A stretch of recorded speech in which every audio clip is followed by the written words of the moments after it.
Hello students, welcome back to my channel. Our today's topic is fundamental theorem of arithmetic. So fundamental theorem of arithmetic क्या है?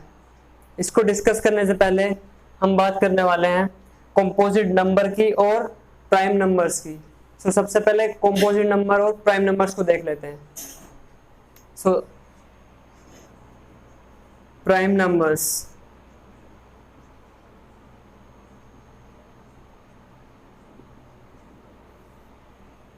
So prime numbers कौन से numbers होते हैं? Numbers which can not be divided by any number other than one and number itself. इसका क्या मतलब हुआ? यानी ऐसा नंबर जो किसी भी नंबर से डिवाइड ना हो, वन और खुद को छोड़कर. यानी ऐसा नंबर जो खुद को छोड़कर या वन को छोड़कर किसी और से डिवाइड ना हो.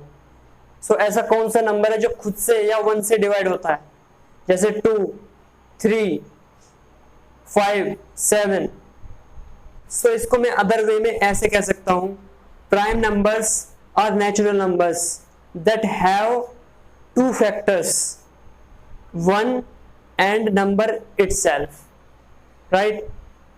सो ऐसा नंबर जो खुद को छोड़ के किसी और से ना कटे, या ऐसा नंबर जिसके केवल दो फैक्टर्स हो. सो कौन कौन से नंबर्स हैं? जैसे 2 है. सो 2 के ओनली 1 और 2 दो फैक्टर्स होंगे, या तो 1 होगा या ये खुद होगा. 3, 1 और 3, 5, 1 and 5. So these numbers are prime numbers because these have two factors. This is the reason, right? अब composite number की बात करते हैं. क्या होता है composite number?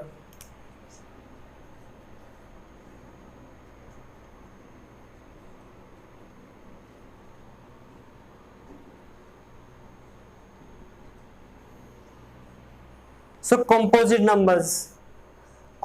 numbers generally क्या होंगे? Composite numbers are natural numbers that have more than two factors. यानी वे नंबर्स जो दो से ज्यादा फैक्टर रखते हो, वो सारे नंबर्स composite numbers होते हैं. अब देखते हैं कौन कौन से number more than two factors रखते हैं. एग्जाम्पल 4 के जो फैक्टर्स होंगे इसमें 1 भी हो सकता है, 1 से डिवाइड होगा ये 4, ये 2 से डिवाइड होगा, ये 4 से भी डिवाइड होगा. सो मोर देन 2 यानी 2 से ज्यादा 3 factor. Right. As like 6, 1, 2, 3 and 6 also. Right. As like 8, 10. So वो सारे नंबर्स जो मोर देन 2 फैक्टर्स रखते हो, वो नंबर्स कंपोजिट नंबर्स होंगे. सो प्राइम नंबर्स वो नंबर्स होंगे जो ओनली 2 फैक्टर्स रखेंगे. राइट. जिसके ओनली 2 फैक्टर्स होंगे. और कंपोजिट नंबर वो नंबर्स होंगे जिसके मोर देन 2 फैक्टर्स होंगे. So did you understand that? I hope आपने ये बात अच्छे से समझी होगी. So now let's come on the topic. So our topic is that fundamental theorem of arithmetic. So fundamental theorem of arithmetic क्या है? Every composite number can be expressed as a product of primes and this factorization is unique except for the order in which the prime factors are written. So इसको एक example से समझते हैं. इसमें क्या कहना चाह रहा है? So every composite number can be expressed. तो सबसे पहले मैं कोई भी कंपोजिट नंबर लूंगा. As like 30 I will take. So 30 एक कंपोजिट नंबर है. सो इसको एवरी इसने क्या कहा? Every composite number can be expressed या factorize as a product of primes.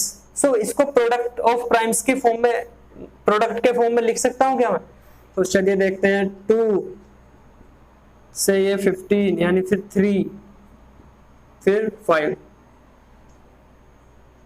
सो इसने यहां तक कौन सी बात कही कि every number can be expressed या factorized as a product of primes. Yes, every composite number can be expressed as a product of primes, यानी कोई भी कंपोजिट नंबर होगा उसको मैं प्राइम नंबर्स के प्रोडक्ट के फॉर्म में लिख सकता हूं। राइट, यहां तक ये बात। एंड दिस फैक्टराइजेशन, जो ये फैक्टराइजेशन है, is unique except for the order in which the prime factors are written. इसका मतलब ये हुआ कि ये जो फैक्टराइजेशन है ये यूनिक होगा, ये यूनिक होगा। राइट, यूनिक कैसे होगा? अगर ये कोई भी कंपोजिट नंबर है मान लिया, तो इसके जो प्राइम नंबर्स होंगे, जो प्राइम नंबर्स होंगे वो यूनिक होंगे। इसमें कोई भी मैं अपने पास से नंबर नहीं ले सकता। जैसे कि मैं कंपोजिट नंबर दूसरा ले लेता हूं, कोई 6, अब मैं 6 ले रहा हूं, सो इसके फैक्टर्स होंगे 2 × 3। क्या 6 2 और 3 से मिलकर ही बन सकता है? बिल्कुल, ये 6 2 और 3 से ही मिलकर बन सकता है। राइट, इसमें कोई नंबर अगर मैं लगा दूं, अगर मैं यहाँ पे सपोज करूं 5, तो ये क्या बात सही है? नहीं, ये बिल्कुल गलत है। तो कंपोजिट नंबर में मैं 2 प्राइम नंबर्स को प्रोडक्ट के रूप में लिख सकता हूं और इनके जो ऑर्डर को बदल सकता हूं। सो इस पे कोई फर्क नहीं पड़ेगा, ये तब भी कंपोजिट नंबर ही रहेगा। सो इसने ये यहां से बात बोली है कि इज यूनिक, यानी यूनिक तो होंगे क्योंकि 30 किसी और नंबर या प्राइम नंबर से मिलकर नहीं बन सकता, एक्सेप्ट 2 3 5, यानी 2 3 5 ही रहेंगे इसमें। Right, for the order in which the prime factors are written. Prime factor को अगर आप इस तरह से लिख दोगे तो इस पे कोई फर्क नहीं पड़ने वाला। इसका ऑर्डर अगर बदल के लिख दोगे तो इस पे कोई फर्क नहीं पड़ेगा। अगर आप इसको इस तरह से लिखोगे, 5 स्टार्टिंग में ले लेते हो, यहाँ पे 3 × 2, तब भी कंपोजिट नंबर पे कोई फर्क नहीं पड़ने वाला, तब भी ये आपका यूनिक ही रहेगा, चाहे इसका ऑर्डर बदल जाए। सो ये आपकी फंडामेंटल थ्योरम ऑफ अरिथमेटिक है। राइट, तो एक बार बता देता हूं इसको कि एवरी कंपोजिट नंबर, कोई भी कंपोजिट नंबर है आपका, उसको आप प्राइम नंबर्स के फैक्टर्स के रूप में लिख सकते हो। राइट, लेकिन वो फैक्टर्स यूनिक होगा, उसमें कोई भी नंबर आप अपने पास से कोई भी नंबर नहीं ऐड कर सकते। राइट, अगर 6 है तो 2 और 3 से ही मिलके बनेगा, या 3 और 2 से। इसका जो ऑर्डर है उसको बदलने से इस पे कोई फर्क नहीं पड़ने वाला। राइट, सो यही आपकी फंडामेंटल थ्योरम ऑफ अरिथमेटिक थी। राइट, आई होप आपको ये अच्छे से समझ आई हो। सो अब हम फंडामेंटल थ्योरम ऑफ अरिथमेटिक के बेस पे किन्हीं भी 2 नंबर्स का HCF और LCM निकालना सीखेंगे। So let's take example. So we take any 2 numbers 18 and 36. So we need to find HCF and LCM of these numbers. So 18. So 18 के हम प्राइम फैक्टराइजेशन करेंगे। 2 9s are 18, 3 3s are 9, 3 1s are 3. So 18 के prime factors क्या हुए? 2 × 3 × 3। अब हम 36 के prime factors करेंगे। Right, so 36, 2 1s are 2, 2 8s are 16, so 2 9s are, और ये चलेगा 3 3s are और 3 1s are। सो 36 के जो प्राइम फैक्टर्स हैं 2 × 2 × 3 × 3। सो HCF क्या हुआ हमारा? HCF होता है हाईएस्ट कॉमन फैक्टर्स। तो इसमें हमें कॉमन फैक्टर्स एक तो 2 दिख रहा है और एक आ रहा है हमारा 3, और ये वाला 3 भी। राइट, सो 2 3 इसमें कॉमन है। ओके, सो 2 × 3 × 3। राइट, कॉमन फैक्टर्स जो थे हमने वो ले लिए इसमें। सो अब मल्टीप्लाई कर लेंगे, यहाँ पे हो जाएगा ये 18। HCF तो आ चुका है अब हमारा। अब हम फाइंड करते हैं LCM। LCM क्या होगा? LCM में कॉमन नंबर्स यानी कॉमन जो फैक्टर होंगे वो तो ले जाएंगे, वो तो एक बार ले जाएंगे। यहाँ पे 2 है और फिर 3, फिर 3। अब जो बचा हुआ नंबर है वो भी इसमें इंक्लूड होता है, राइट। सो बचा हुआ नंबर हमारा कौन सा है? 2। सो LCM हमारा फाइनली आ गया 36। ओके, सो ये हमारा LCM है। सो हम प्राइम फैक्टराइजेशन की हेल्प से किन्हीं भी दो नंबर्स का LCM और HCF फाइंड कर सकते हैं। अब हम बात कर लेते हैं LCM और HCF के रिलेशनशिप के बारे में। So HCF multiply LCM is equal to 2 numbers.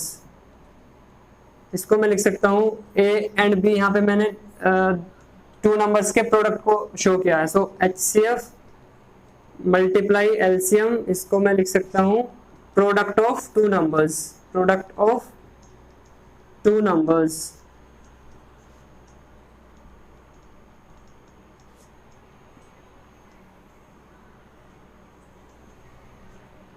So इसका क्या मतलब हुआ? इसका मतलब ये हुआ कोई भी 2 नंबर्स हैं, उन 2 नंबर्स का HCF और LCM का प्रोडक्ट उन दोनों नंबर्स के प्रोडक्ट के इक्वल होता है। ये इसमें HCF में और LCM में रिलेशनशिप है, राइट। और इसकी हेल्प से हम क्वेश्चंस को वेरीफाई भी करेंगे, राइट। सो अब हम इस कंडीशन को वेरीफाई कर लेते हैं, राइट। सो सबसे पहले मुझे 2 नंबर्स की इसमें नीड होगी। सो एग्जाम्पल के तौर पे लेट अस टेक 18 एंड 36।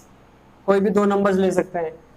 इसका सबसे पहले मुझे HCF फाइंड करना होगा। अभी HCF हमने अभी इसका फाइंड किया था, इसका HCF था हमारा 18, राइट। और LCM कितना था हमारा? 36। अब मुझे इस कंडीशन को वेरीफाई करके दिखाना है, राइट। सो सबसे पहले now HCF multiply LCM is equal to होता है हमारा product of 2 numbers, right. Product of 2 numbers. So HCF कितना है हमारा? 18 और LCM कितना है? 36। Product of 2 numbers. So product of 2 numbers, जो 2 नंबर्स थे उनका प्रोडक्ट 18 मल्टीप्लाई 36। अब 18 की और 36 के मल्टीप्लाई कर लेते हैं। 8 4 24 4 28 6 यहाँ से 3। 8 से 14 4 3 2 6 648 implies that 648। और यहाँ से भी इसकी मल्टीप्लाई करके भी कितना आएगा?